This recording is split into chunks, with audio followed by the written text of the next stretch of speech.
quick introductions. I'm Vlad Rabinovich. I'm the regional commissioner for our region. Gwen is our coach administrator.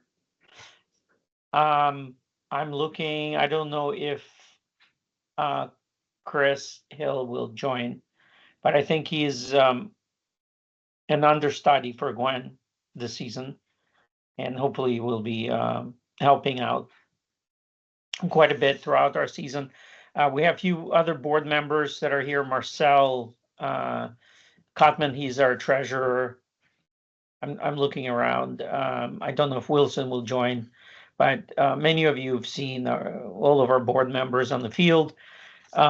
Just a reminder for everyone, we are a completely volunteer-run organization. From you guys, which thank you for volunteering, coaching the teams. We can't do this without you. And to the board, we are a completely fully run volunteer board. We do not get paid. The only, I think, people get paid in our league are kids that are refereeing our soccer games. And even those are supposed to be volunteers, to be honest with you. So, but our kids start from 10 to what, Gwen, to like 16, 17, they usually age out. So if you have any kids that would like to start refereeing and earning money, please let me know afterwards. We'll give you next steps and how they can sign up. But let's get started. So this season we have about 260 kids registered, which is a little lower than our previous few seasons.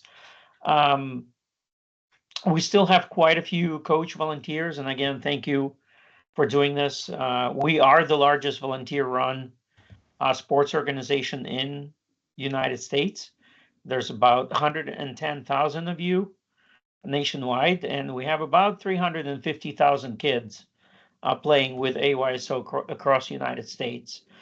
We are the largest soccer club in the world, which is amazing, thinking of how volunteer power can make that happen. So really quick, we will have multiple places where we're going to be playing games. I think eight Saturday matches. Is that right, Gwen?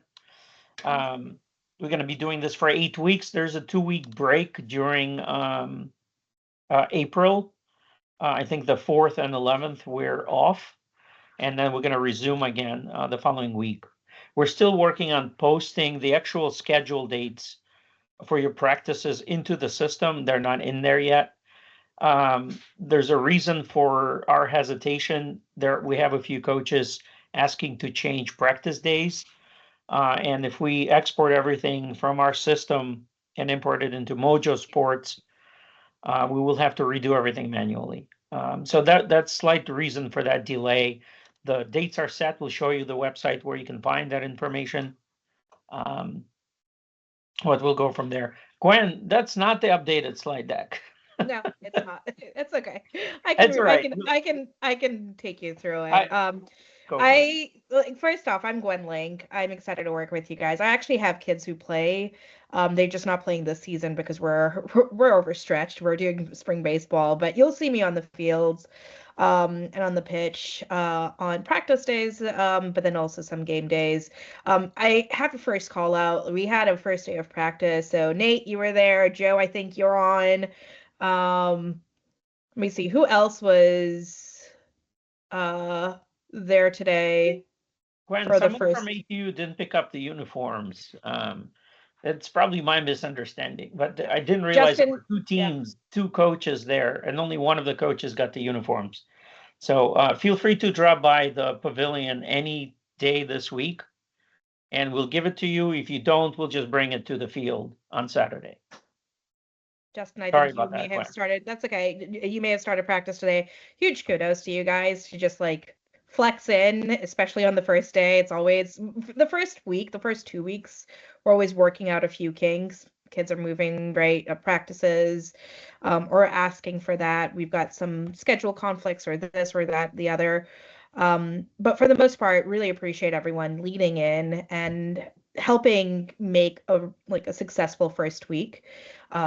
I would love to make this session interactive. There's a lot of material that we can share with you, but there are a ton of returning coaches. There are some new coaches. There are coaches who've already, kicked off their practice today. So I would love to get what you have in terms of questions.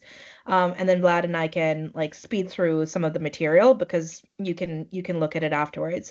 I'll give you a quick rundown this season.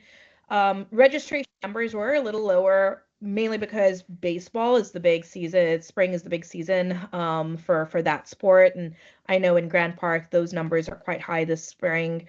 But we still saw a really good breakdown for our teams, especially in our younger divisions. So 36 players through for free. In the 5U, we have 38 players and we have 6 coaches. We're going to divide that up. In 6U, we have 6 teams. 8U boys, we have 6 teams.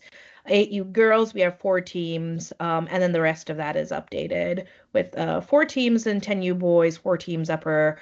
And then we combine 10U girls and upper girls together. This is the second season that we've been doing this, or at least more than 2 seasons. And it works out where we practice together and then split up for the games. Glad you can move on to the next slide. One of the reasons why, right, like why we are so passionate about AYSO continuing as a rec league is because of the mission and the vision. Very specifically, also the 6 philosophies. And if you go to the next slide, these 6 philosophies is really why the board spends a little bit more time on balancing the teams and understanding, what we want for our rec and for our league and for our players. Vlad, do you want to go to the next slide really quickly? So the specific things over here, I'm not going to drain the slide, but basically, like everyone plays. Anyone who wants to play is going to get an opportunity to play. And because of that, we really want to make sure we have balanced teams. So we ask for our coaches and we ask our parents, tell us what skill level your player is, so we can make sure that our teams are balanced. A lot of what you see over here with the positive coaching and the player development are things you'll see, especially our coaches do, and you'll get that in training if you haven't done that. And I'll plug some more in-person training that we'll do this coming week as well, if you're able to make it. You can see some really popular and famous players who've gone through the AYSO program. The big key over here is development over winning. So I know I have 2 kids. I've coached them for a number of years. They love to keep count of how many goals they have and who scored what, but all of it doesn't matter. The way I frame it is like how many times did you touch the ball, right? Like how do you want to take the loss when we do have a loss, and how do you ensure that everyone's getting that touch when they're on the pitch? Um, Speaking of coaches training, we have a really phenomenal coach, Pete, from the national office, who comes in every season and does a kind of a workshop with the coaches for an afternoon. Yeah, this is an old this is an old deck, so I'll make sure, Vlad, you have the updated one. It's on Boulevard Crossing is where we're having it. The times are the right times, though. It's all in the afternoon. I know there are a number of people who have gone to this training. I've benefited from it. Ben, you've done it in the past couple of years. Caleb, I feel like you've done it too. Anything you guys want to share based on what you've seen Coach Pete do at these sessions? Yeah, I mean, I think it's just a useful skill set. I mean, it kind of gives you ideas about drills to run, how to run the drills. I mean, just kind of, tone, tempo, keeping the kids active, keeping the kids engaged. I think it's just, I don't always repeat everything he does, but I think I always learn a little something every time I go. Yeah. He's introducing the new U.S. Practice model, U.S. soccer practice model of play, practice, play. So if you haven't seen that before, I strongly recommend. In fact, we encourage every coach to complete on the field training. But at the very least, please complete the online module.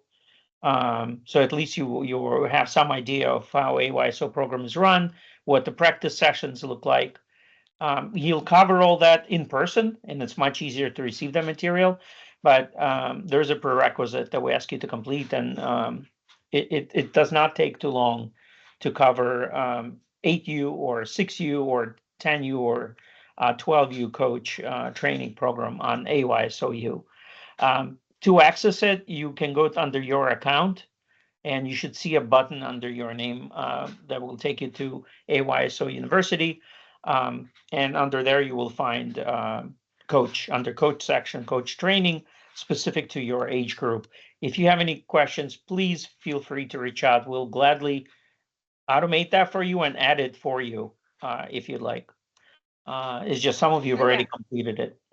Yeah. And the good news is you bring your kids as well, because they get a part of the training, and they do some cool drills like Soccer City and red light, green light. And it's just interesting to see, right, how he makes use of all the skill sets who are on the pitch, but then also the entire space as well. The kids have If the you, most fun. Yeah, for sure. yeah.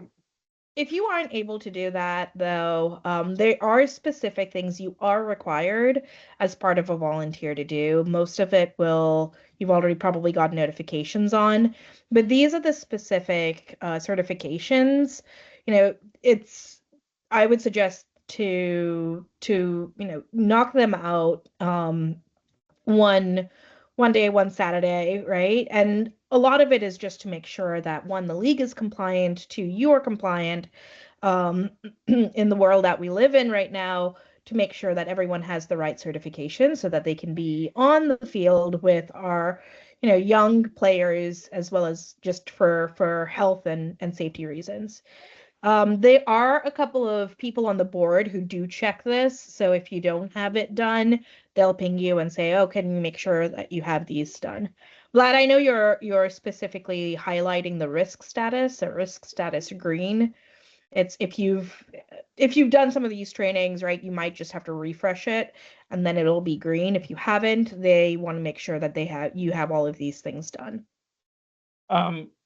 AYSO is switching to what clubs are going to be using, or with U.S. Soccer Federation, where you will, they're switching, I believe, the background check. That will be good for 2 years going forward. But I think it's starting in the fall. The reason I highlighted that, I think Gwen pointed it out, why, but I want to tell you the AYSO national office will contact us and ask to remove you from the program if your background status is not green. We really rarely have to do that, but please complete the background check. It is not optional, it is mandatory. You want to make sure that whoever your kids are practicing with are obviously have a clear background check.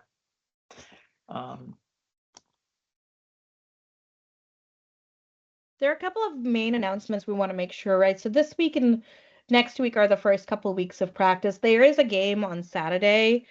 The games are going to be, and we'll have a slide on this later as well. Or at least, Vlad, I might share my screen so you guys can see that updated slide. Sure. The games are going to be for 10U and uppers. They're going to be at Boys and Girls Club. Like we've had them for the past couple seasons. And then for anyone younger than that 10U, it's going to be at Boulevard Crossing. Let's actually show where it is so folks are aware.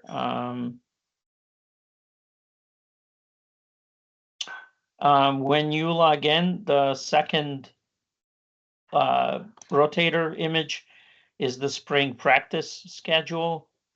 You can see what field you're on. But I think this is what Gwen was pointing out.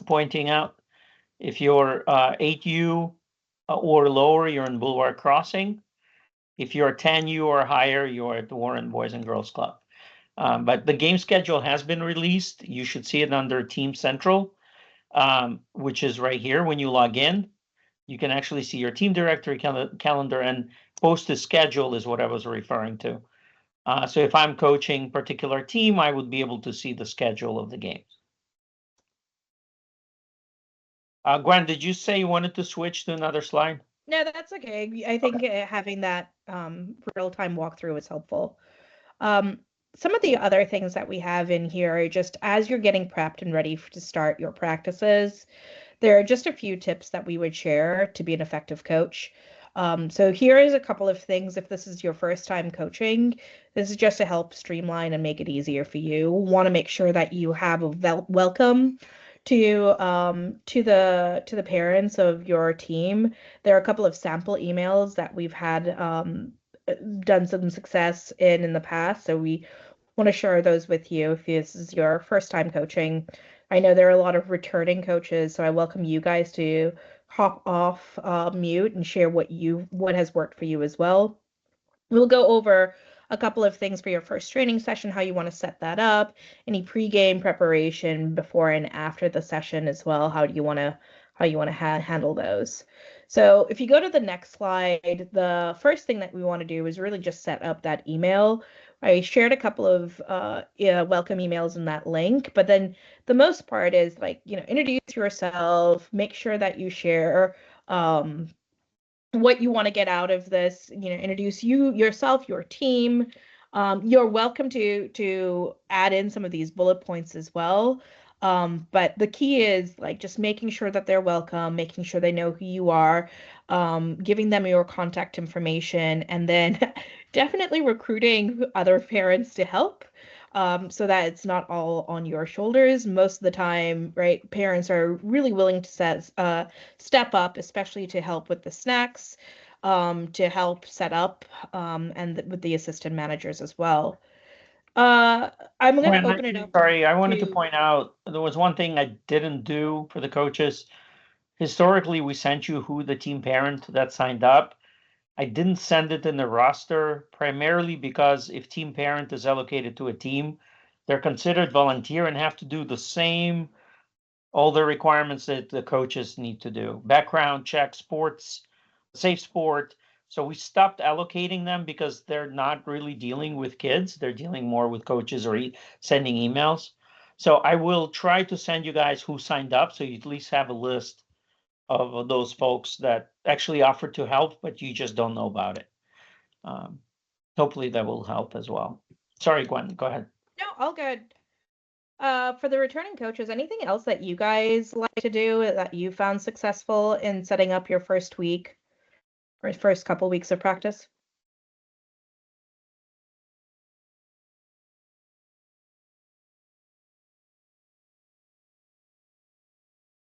Intro game is usually the first thing that we do in our practice. We have a circle. We pass the ball around, and the kids are trying to remember each player's name. We can give prizes. Marcel, what do you guys do? No, I was going to say the same thing. I was like, well, we don't get prizes, I don't think. But I was like, the intro, Obstacles, maybe? the obstacle course, when we did that, like that was pretty good. Like just to kind of assess where their skills may be. Like also like varied advice on team naming. But I was like, usually try to get that done first practice. Just so like they could start building an identity and kind of having that together and using that. So that would kind of be my only advice probably for like the first few practices, just getting to know names, like assessing skills, trying to understand where kids like to play, or at least especially 10U and up, like on what positions they tend to favor more to help you start thinking about like how you want to set up your team for games. One other, thank you, Marcel. That's awesome. One other suggestion, please set ground rules. In fact, have kids come up with them for your team. I strongly recommend doing that at the beginning of the season, primarily to keep your sanity. Let me give you an example. I asked the kids, what kind of rules do you think our team should follow in terms of behavior and conduct with each other? And oftentimes you'll hear be nice, be polite, no pushing. I strongly recommend for that team to repeat that. So when something arises during practice, you can easily mention that, girls, remember we agreed to some ground rules. Can you repeat what they are for me? And oftentimes that will alleviate whatever issue you might have. Again, we don't have problems that occur often, but we had few kids started pushing each other in practice, primarily because to one of the slides, I think that we mentioned about no lines, um, no lines, Yeah, no if you lecture, no laps. skip ahead We'll two cover it slides, shortly. Vlad. I'm Skip sorry. ahead two. Skip Okay, ahead two slides, and then we can go let's from keep there. going. Yep. No, skip ahead. Yeah, one more. There you go. This is what you're talking through. Thank you. The no lines, no laps, no lectures is primarily it. You don't want to have kids run laps. We don't run laps in the AYSO. If you want them to condition them during the game. Have them do small sprints, dash sprints, as part of some session that you would do 2 sprints, touch the cone, pick up the ball, dribble, shoot on goal. And there's unlimited number of variations, but you don't want them lining up in the line of 10 to shoot a soccer ball on goal. The reason is one of them is shooting, 9 of them are waiting, and you will lose control really quickly of the team. So we do not recommend those type of drills. If you want to have them shoot on goal, split them up into 2 lines, split them up into 3 lines, have them make 2 passes between each other, and one of them shoots on goal. There's again unlimited variations. You could look at the coaching manual on AYSOU for ideas, or use Mojo Sports that we'll cover shortly. Also, no lectures, meaning don't sit them down for 10 minutes and try to explain technical things. Um, Not the best use of the time in AYSO practice. Try to incorporate that as part of your training session and use demonstrations to make your point. Um, what else do I need to cover, Gwen? I think especially for the teams that are going to have a lot more players, right? So, Coach Murphy, Ben, right? Marcel, you might be in this too, where we have a number of girls, right, in combined divisions. It's having some of the older players also take a lead, right? Have them do some of the training of warm-ups, have them, help lead some sessions, some drills as well, so that they can get the experience and the development they need and the leadership, right? While some of the younger players are also starting to learn. Gwen, that's a Anything else terrific that you idea. guys? Just wanted to cover really quick, like 10 seconds, how my first practice looks like. Introductions, I set up pop-up goals or any goals or cones. And as soon as kids arrive, they're playing. I give them a penny. You're on this team, you're on that team. We do that for about 5 minutes into the session. We then start dynamic warm-ups with players leading. If they don't know how to do that the first time, we'd expect the coach to lead that warm-up and then the kids leading them thereafter. It works out really well. That's about another 5 minutes, and then you go. That was the practice play. Now you practice for half an hour or however long, or 40 minutes, and then you let them scrimmage or do some other playing activity for the remainder. So that's how typically our 1 hour practices are structured.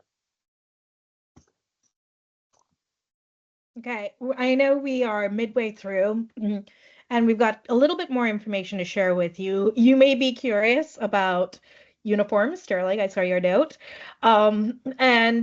Just so you know, we are going to be able to give you guys uniforms. Vlad already started handing them out today. For any teams that may not have been able to pick them up today, we still have them. We can give them to you. The uniforms are going to be located at the lower Boulevard crossing field. So whether you're practicing an upper or lower, we'll give you the equipment and the uniforms. These are the colors that we typically use for each of the divisions. The good news about these uniforms is they're reversible if you've not seen them, right? So it's either the color itself or the gray, depending on what you're playing. Any questions about your form? I'm going to go through some of the next couple slides pretty quickly. Yeah, only question being about in a league that's combined, like the 10U girls and upper girls. Yeah. What are we going to do there? Yeah, great question, Coach Murphy. So what we do is we basically, and Marcel, you can share this too. What we do is we typically have a roster that we share with the parents prior to the game. So we practice together everyone gets the same uniform, and then at the day before the game, we say, here's the roster. We ask if there's going to be anyone who's out of the game because of conflicts, and then we make up. We basically say this team is in blue, this team is in gray. And when people come on the team, we verify it against that roster that we've created, and we've shared out the day before. And if for any reason we have more of one color uniform than the other, we just have them switch. We just have them switch in the porta potty or in a location where they can have some privacy. So it'll be Marcel, like anything else? it'll be Go a ahead, mix sorry. of like red and black versus gray.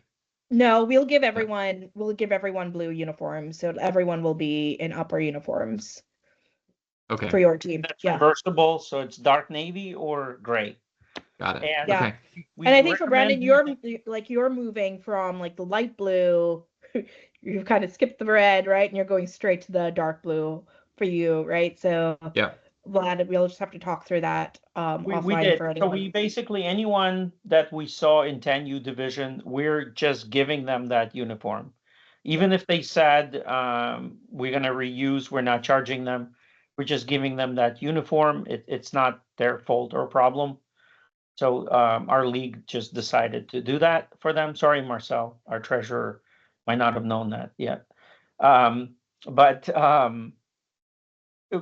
please use Mojo Sports to ask the parents to reply whether they're going to be at the game or not. For especially for upper girls and for any division that has quite a few players, you usually want to know who's coming, so you plan ahead. If you short on players that week, just talk to other coaches, shorten the size of play, meaning the number of players, shorten the size of the field. You can ask to move the goals in. Just move those goals in on. It's for uppers and 10Us. It's it's the Warren Boys and Girls Club. It's the turf football field. Move them in into 20-yard line if you need. If you're playing 6-on-6 or 7-on-7, just judge it based on how your players react. If the field is too big, just shorten it. No So one is Vlad, stopping. Yeah. I would probably recommend like multimodal communication because like not everybody checks the Mojo app. So it's like we did Mojo, we did email, and I think one season we We used like strongly encourage, we got we strongly everybody's encourage text. Mojo because we're trying to get one.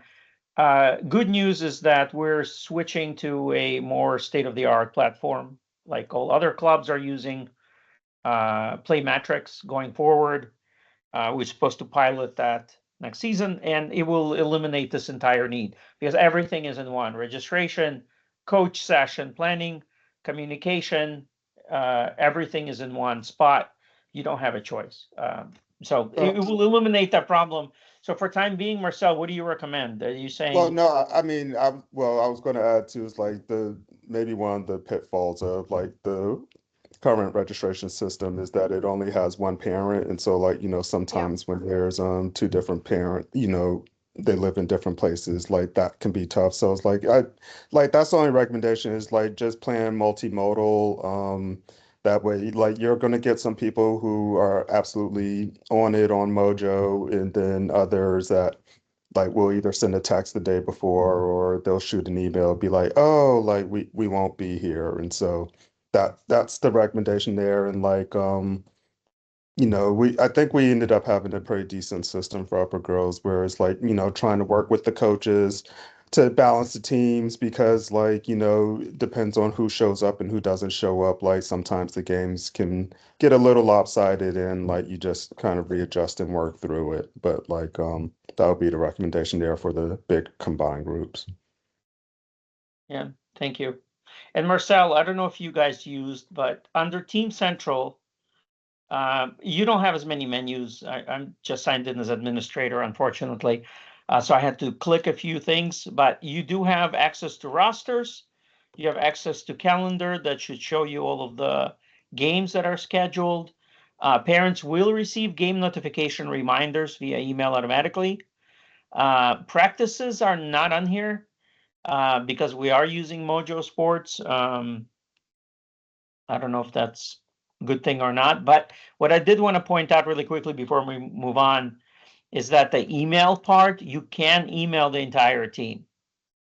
You can just click email, put your subject in, create the message, select the team staff, select the entire team roster, and boom, I just sent an email as a coach to all of the parents. You could use that as a welcome letter as well. And in fact, I recommend it. You don't need to worry about collecting emails or anything else. The system will do that for you. And Vlad, maybe I'll toss out there too, like for the Yeah. big combined groups, like or Gwen, if you want to send them like a model of the email that we typically Sure. sent for upper, like Yeah, is kind of had a clear grid. That way, it's kind of transparent about like how teams are organized, at least who we've heard from about who's absent and or who's not going to be there, and so it helps a lot. Like you know. Families get to the field, like to know what team they're assigned to, and then you could get going a little bit quicker. For sure. I'll add that. I'll add that to this sample. I think it just has the general, but I like the idea of having kind of that roster email in there too before the games. Yeah. Cool. Yeah. If if from a uniform perspective, if you're finding that like the kids are not in the right color, worst comes to worst, let's make sure they just have a penny that they can use, right? So that everyone knows what team is in what. Actually, let's skip a couple slides ahead because a lot of the next couple slides are going to be covered extensively during your coaches training. So not this session, but like the actual certification. So let's skip these 1, 2, 3, 4, and go to gears, Okay. fields, and team logistics. Just one thing to point out, Gwen. Please do not leave the field with kids still there. If parents are not there, I'm sorry if I'm stating the obvious, but you have to wait for the parent to show up. If it's 5 minutes after, please call us, text us, contact the league. You can use Mojo Sports to tag us. We will answer right away. We'll help you find the parent, but you have all of their cell phone numbers. If you missed that email, please let us know. But you have an entire list. We're also supposed to send you guys emergency release forms. Please just have them either on your phone or something like that. If, God forbid, ambulance needs to be called and parent is not there, you have something in writing that the parent signed that allows for emergency release, emergency treatment to be done. Sorry, Gwen, I know we're going slow, but all good. I just want to make sure we get to at least I think the gear and team logistics. Yep, perfect. Okay.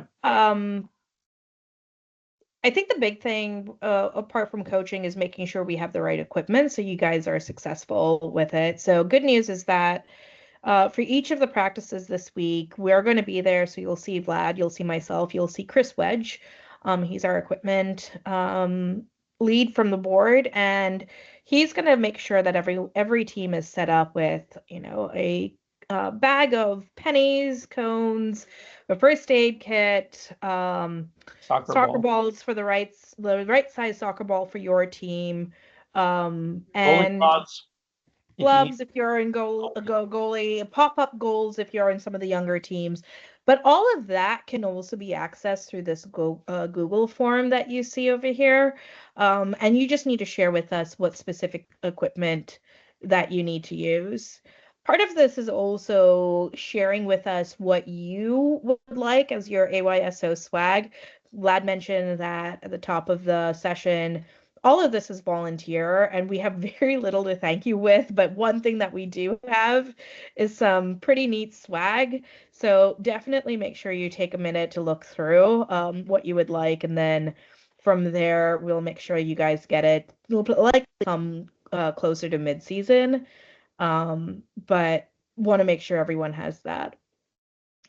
Hopefully that answers any questions you may have about equipment. Anything else that you guys might have questions about so far on setting up for the first week, your equipment, etc. We'll go over a couple more slides of like what happens with weather, what happens with our referees, what about the resources that we have, and then we can wrap up our session. Just real quick, Vlad mentioned the release forms in case something happens. Is that so? You're referring to something the parents have already filled out? Yeah. And Yeah. When you how do we Electronic access? digital form that you would have to give to Grady Ambulance. Now, if there's an emergency, they'll do what they need to do. But if there's some treatment that needs to happen, they might ask. Again, in the entire history of our region, we never needed to provide one. Thank God, because we were able to reach the parent. But you never know, things happen. So that's the reason we provide that. And is there a place to acquire and print those out? We will be sending you PDFs. You could have it on your phone. Okay. If you decide to print it out, go for it. We're not. We stopped doing that because and it Vlad, it's a part of contains. their registration, right? Like as parents are registering, they do that release. Yeah, it contained like sensitive information, and we saw them being left at the field, and we just decided that wasn't good. We're not supposed to be compliant with HIPAA, but we just want to be mindful. That's the reason we're not printing them out anymore. But you will have access to them. We'll make sure that you have them.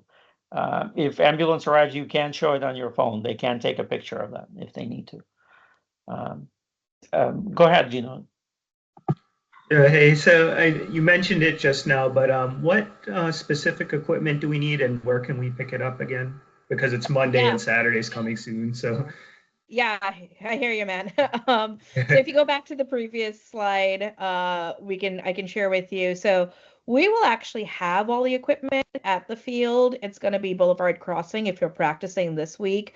We'll also have it on Saturday. So for the first games, right? If that's the first time that you're showing up with the team, we'll have it there for you. All you have to do is just pick up your bag.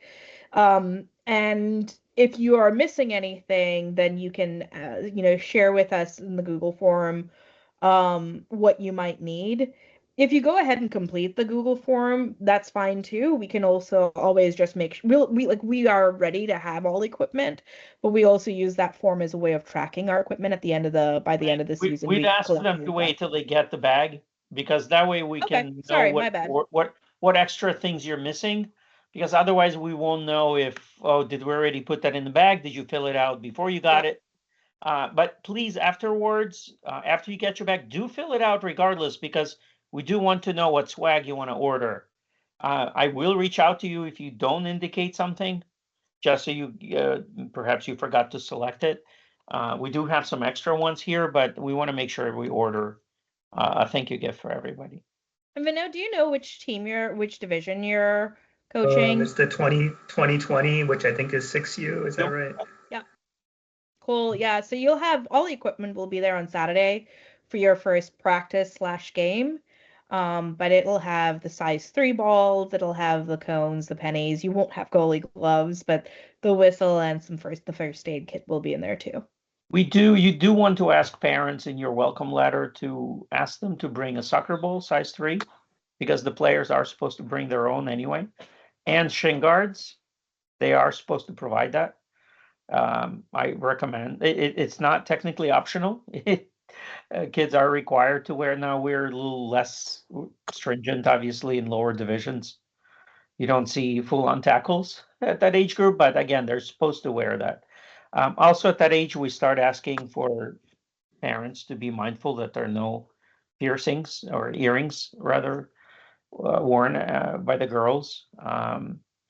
It's at 8U, the referees are going to ask them to take it off, regardless whether they got it pierced yesterday or not, or they can participate. We are pretty strict on that. We have no leeway from national office on that. In fact, that's required in any soccer place that you play in the country.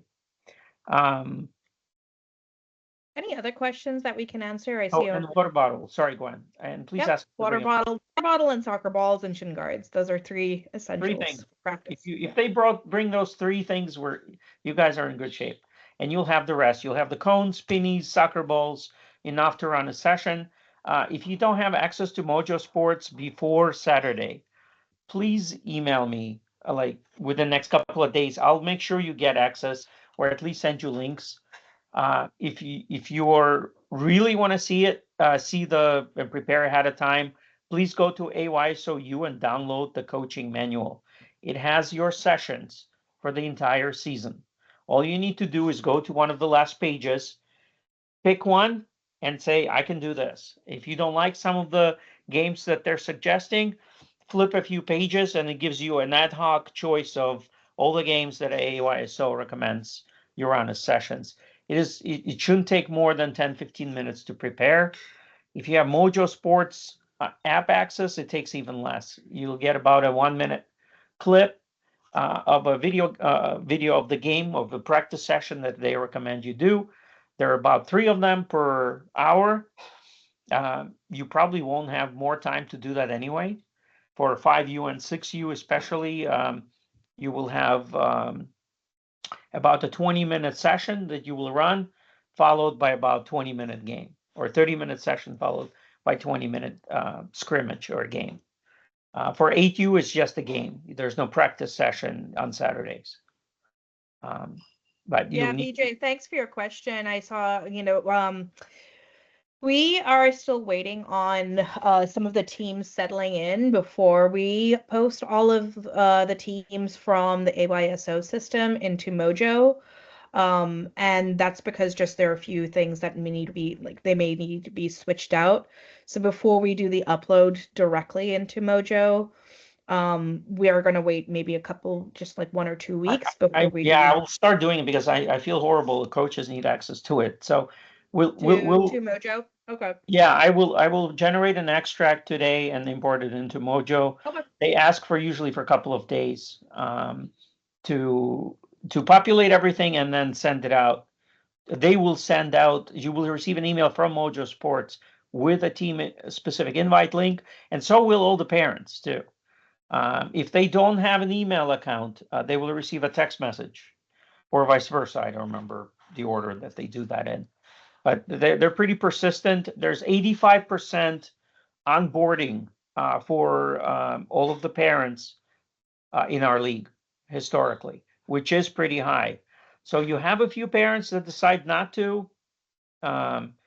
You have sometimes coaches that decide not to use it, but again, it's your choice. But if you tell parents that, look, the only way I'm going to communicate is this, then you'd expect them to use that. So, Gwen, let's wrap up with a couple of just slides, really quick, I guess. I think it's. I think we can give this deck to them.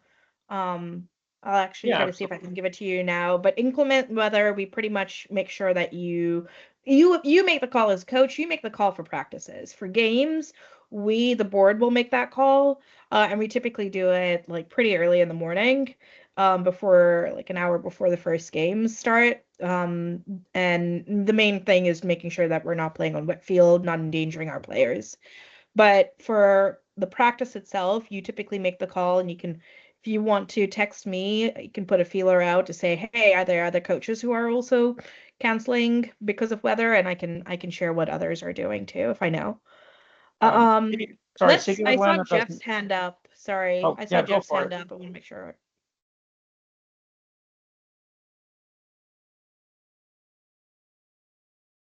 Jeff, did you still have a question? No, I got it answered. I was looking for how to get connected to AYSO and Mojo, but I'm waiting for the invitation, it sounds like. Yeah, you will get an invitation. I'm hoping no later than Thursday. All right, thanks. I will receive it too, so I'll know when they come out. I'm coaching 5U this season as well, so I'll know when they send it out.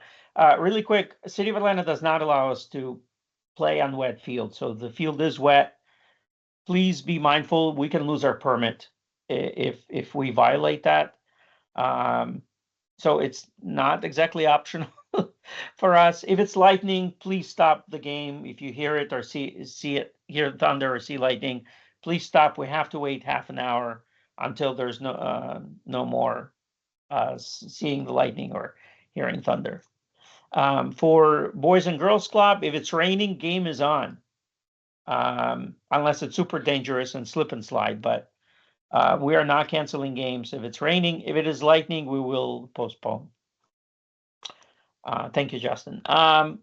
Referees, there will be a referee training session if you have kids that would like to join coming up. I haven't scheduled a date yet, but it will come up first couple of weeks of March. It will be either Saturday or Sunday or a combination of both for on the field training. So keep in mind, our refs are 10 to 18 years old. We do not have very high turnover of referees compared to other regions. Reason being, we have absolutely zero tolerance for referee abuse. A referee abuse is anything from yelling at the referee, by arguing with them about the call, to, God forbid, physical contact. If that happens, police will be called. I don't mean to scare you, but the rep policy from U.S. Soccer Federation came out. It is posted. If it's not posted on our website, it will be before the season starts. It is extremely, extremely strict. Not only that, it will be reported up to the national database. We are required to do that as U.S. Soccer Youth Club or member to report referee abuse. Again, we have not had that happen in our region. Anytime things get out of control, which happens extremely rare, parents and or coaches usually correct themselves. It never gets to our level of attention. But I do want you to be aware, if the referee calls a goal kick incorrectly or corner kick incorrectly, just let it go. The possession will change in the next 5 seconds. I promise you. At that level of soccer, it doesn't matter. Now, if they're constantly missing calls, please let me know. I am the referee instructor for our region. It is my responsibility for them, for referees to know what they're doing. So if you're consistently seeing quality issues, please let me know, and I'll address it with the referee outside of the game. Okay. All right. Any questions?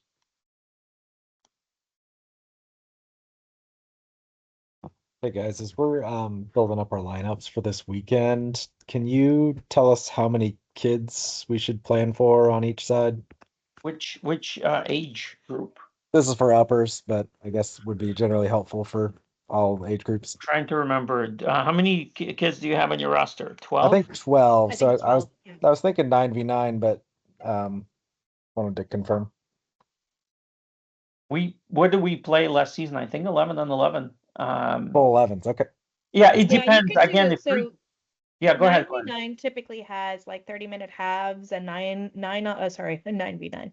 Uppers typically have 30-minute halves and 9v9, but like that's what the Atlanta region rules are. I'm going to send you some of the slides so you can see it, but you can also go more, right? The key is how many players can you get out there and can do as many touches on the balls. It also depends on how many people are showing up, as well as, if you want subs and stuff. Yeah, But this is go perfect. anything from 9-on-9 up, I would suggest. Yep. Okay. That is the recommendation. I'm just saying, if you have a lot of players sitting on the bench and being bench warmers, use your judgment. The Boys and Girls Club is a pretty large field. Yeah. So use your judgment. We ask the referees to be flexible for that. Keep in mind, for 10U, there's no punting the ball. There's a build-out line. Under the referee tab, and I believe on the coach tab, there's a build-out line. A quick video to explain to what in the world that is. If you're not familiar with it, please take a look. But we are calling offsides, and you are allowed to slide tackle in our region. Now, it has to be done safely. If kids don't know what they're doing, we ask the referees to obviously make the correct calls. But and there's no intentional heading until age 14 in AYSO, since all these divisions are considered. I think 12U as the oldest, we ask not to head the ball. And the penalty for that is indirect free kick for the opposing team, intentionally heading the ball. Resources, I think we mentioned them all here. AYSOU is a good starting point. It has your session plans for the entire season. Once you get invited to Mojo Sports, I personally use that. It's much easier. It's a quick video clip. It takes me literally 5 minutes to prepare for my practice. I pick the games I want to play with the kids. If one doesn't work out, I pick up my phone and an app, find something else really quickly, and explain to kids where we're playing next. It works out pretty well. Again, all the links, the slide deck, everything will be provided. You'll get a link to all this material. We're not going to play a video for Mojo Sports app, but it's just a plug. Again, I think once we go to another phone application for registration, it will make your life much easier. But until then, sorry, we have to stop it for just a little bit. Do you want to go over the question Evan has for 5U? Sorry, what's the question? Yeah, it's looking forward to another season. Thank you all for everything.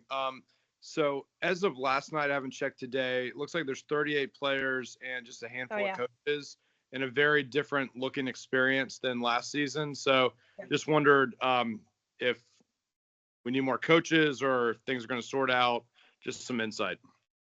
Good question. And Evan, I know you sent that to us. I'm sorry we didn't get a chance to reply to your email. It wasn't. All I good. promise you. Yeah, it's not being ignored. We're just a little overwhelmed and trying to prioritize the emails that are coming in. Right now, we're dealing with coaches asking for different practice days and/or parents asking for different practice days, and we're kind of trying to answer all of those. So for 5U, we will ask for more coaches or parents to step up as coaches. Absolutely. I think there's 6 volunteers, right? There's so it's 6. like I'm gonna be. Yeah, I'm going to be leading the session. I'll be, I guess, the division lead for that age group. I will reach out to all of the coaches. This is not going to be a dictatorship. I promise you. I will run some ideas by you of how we should structure the session. I will be open to suggestions, and you guys can swap out any games you want or any session plans that you'd like. And we got to get a feel for what kids will like. It's going to be slightly different than the fall season. We're not breaking them into teams ahead of time. We were told that already for several seasons that is not AYSO recommendation from national office. They recommend running it as a jamboree style, which is kickstart program. And then whoever shows up that day, break them up into teams and have them scrimmage 3-on-3 or 4-on-4. 3-on-3 is actually the recommendation for that age group, but if we have that many kids, we might have to make 4-on-4 depending on field space and everything. But I think we have 3 halves of full soccer field to use for our age division for that 5U, and there should be plenty of space to spread out if we need to. So where I'm going with this is, yes, we'll need coaches, but because it's a kickstart program, all the parent participation is required. They can't be sitting on the chair, handing the kid over. That's not how this program works. I will send out an email to all of the parents with information about the kickstart, so they have some expectation, and they will be expected to wear sneakers and come out and play and participate in it. I hope that helps. I see. Gotcha. Okay, so it's much more exposure than it was last season on 5U. And okay, that's helpful to know. I know Ryan's on the call too, so we'll just prepare to be like super parent, I guess, and sort of champions for you. And we know some of the other families that are registered, so we'll encourage them to sort of be active and sort of follow your lead as need be. So looking forward to it. This is not a drop off your kid league. Until you get maybe to 10U, all the parents are required to be on the field. For 8U, for practices, parents are required to be there. Feel free to remind them. If you have a problem, please ask us. We'll remind them. But for 6U and 5U, Yeah, we ask for parent participation.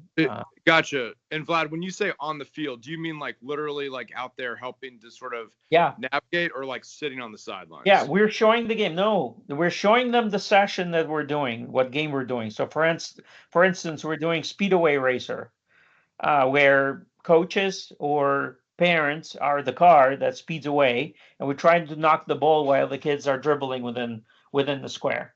Or red light, green light, or whatever it is, we expect them to be next to their child to help them out. Now, when they're practicing, when they're playing scrimmage, no, I mean, kids should be able to have fun and play a 3-on-3 without, or 4-on-4 without player parent interaction. But for sessions, we expect them to help out, and hopefully that will make the coach's life a little easier too. Again, this is not a drop-off league.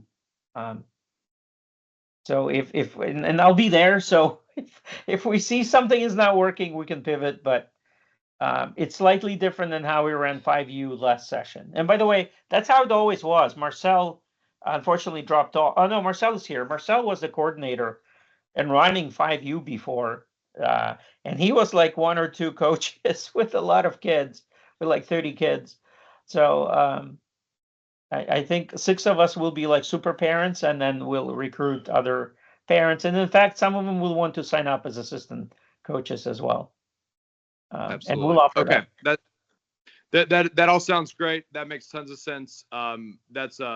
I was just working with the archetype of last season, so thank you very much. Yeah, we're changing. I should have mentioned that. Sorry. And we will send out an email to the girls upper and 10U division explaining the situation, and we will. I haven't composed it yet. Send it to 5U to explain.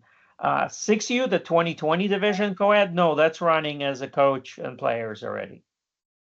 That's slightly different format, at least for this year, for sure. AYSO is strongly urging all of the regions to play kickstart format for ages 3 to 6, whatever that means.